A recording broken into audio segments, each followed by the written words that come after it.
আপনি কি হাসার জন্য তৈরি? তো চলুন এদের ভিডিও দেখে আর হাসি। তবে শর্ত হলো আপনি আপনার মা বাবাকে যদি ভালোবেসে থাকেন তাহলে অবশ্যই ভিডিওতে লাইক দিয়ে চ্যানেলটি সাবস্ক্রাইব করবেন। আর হ্যাঁ, এটা আপনার কোন বান্ধবী হতে পারে তার নামটি কমেন্টে লিখে যান। তো চলিए शुरू करते हैं। নাম্বার 3।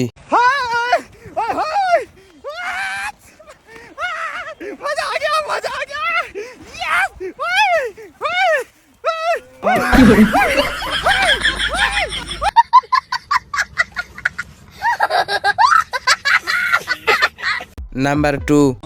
निकल जा मेरे घर से। दिन भर तू अपने हमारे दोस्तों के साथ घूमता रहता है, अब तू उन्हीं के साथ रहना।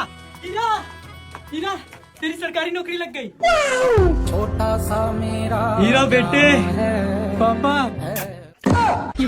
और भाई क्या ये बात मुझे तुझे कल बतानी थी, कल तेरी ज्वाइनिंग थी। पापा